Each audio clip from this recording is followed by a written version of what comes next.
نبی پاک صلی اللہ علیہ وسلم نے فرمایا قیامت کی سب سے بڑی نشانی ظہور دجال ہوگی۔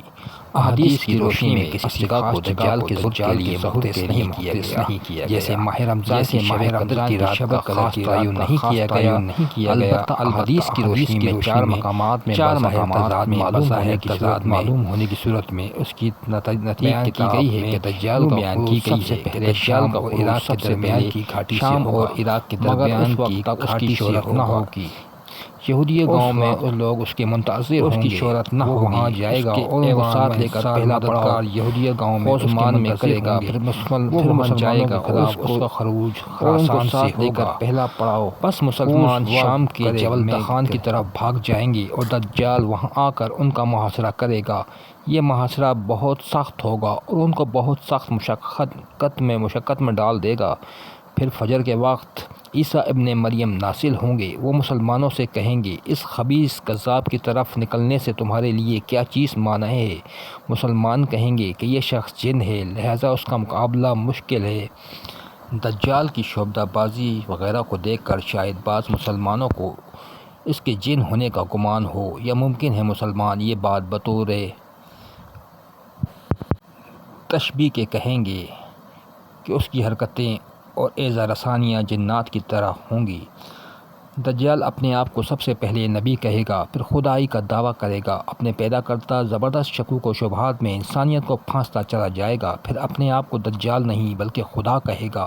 نبی اکرم صلی اللہ علیہ وسلم نے فرمایا، جو دجال کی خبر سن لے وہ اس سے دور رہے۔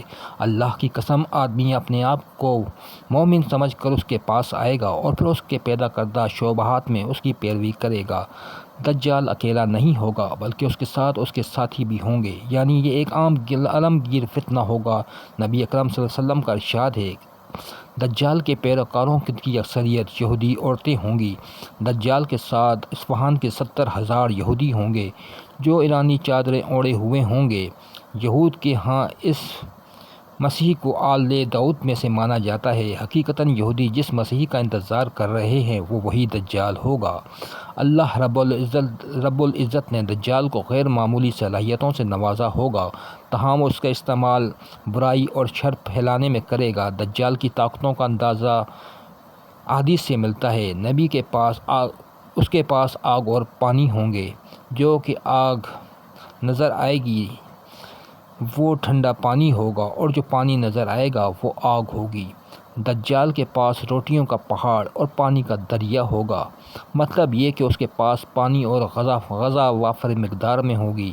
نبی صلی اللہ علیہ وسلم نے فرمایا، ان باتوں کے لیے وہ نہایت حقیر ہے، لیکن اللہ اس کی اجازت دے گا تاکہ لوگوں کو آزمایا جا سکے کہ وہ اللہ پر یقین رکھتے ہیں یا دجال پر۔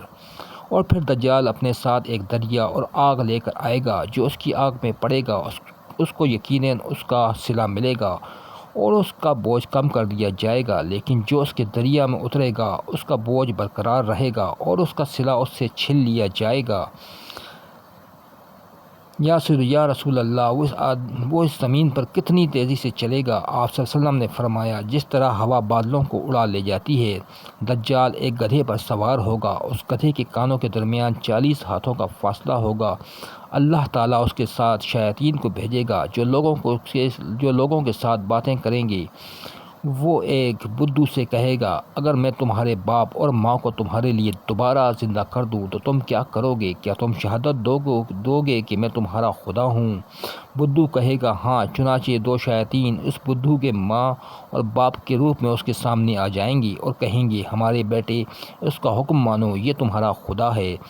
دجال کسی دیہاتی سے کہے گا کہ میں اگر تمہارے اونٹ کو زندہ کر دوں تو کیا تم میرے رب ہونے کی گواہی دو گے؟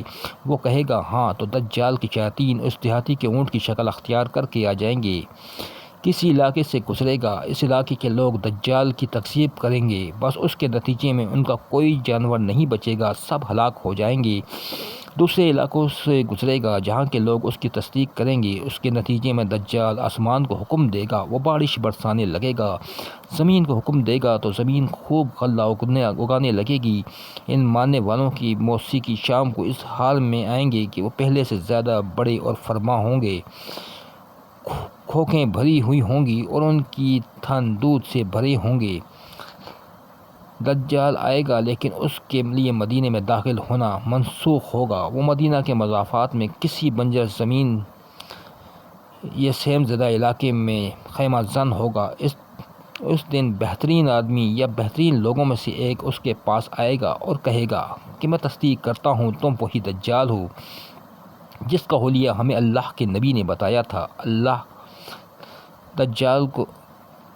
دجال لوگوں سے کہے گا اگر میں اسے قتل کر دوں اور پھر زندہ کر دوں تو کیا تم میں میرے دعوے میں کوئی شبہ رہے گا؟ وہ کہیں گے نہیں۔ پھر دجال اسے قتل کر دے گا اور پھر اسے دوبارہ زندہ کر دے گا۔ وہ آدمی کہے گا اب میں تمہاری حقیقت کو پہلے سے زیادہ بہتر جان گیا ہوں۔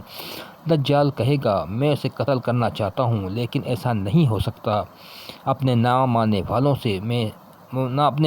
والوں سے اس کا مال و متاع چھین لے گا، اپنے ماننے والوں کو دنیا کا ظاہری مال و متاع خوب دے گا۔ ایک نوجوان کو مار کر زندہ کر دے گا۔ دجال مادر ذات اندھے اور کوڑی کو تندرست اور مردے کو زندہ کر دے گا۔ اس کا قبضہ تمام زندگی بخش وسائل مثلاً پانی، آگ اور غذا پر ہوگا۔ اس کے پاس بہت تحاشا دولت اور زمین کے خزانے ہوں گے۔ اس کی دسترس تمام قدرتی وسائل پر ہوگی مثلاً بارش، فصلیں، قحط اور خشک سالی وغیرہ۔ وہ زمین پر اس طرح چلے گا جیسے ہوا بادلوں کو اڑا لے جاتی ہے۔ اس کے گدھے سواری کے کانوں کے درمیان 40 ہاتھ کا فاصلہ ہوگا۔ وہ ایک نقلی جنت اور دوزخ اپنے ساتھ لائے گا۔ اس کی اہانت و مدد شیاطین کریں گے۔ وہ مردہ لوگوں کی شکل میں بھی ظاہر ہوں گے اور لوگوں سے گفتگو کریں گے۔ وہ زندگی اور موت پر ظاہری طور پر قدرت رکھے گا۔ زندگی اور موت اس کا اختیار محدود ہوگا کیونکہ وہ اس مومن کو دوبارہ نہیں مار سکے گا۔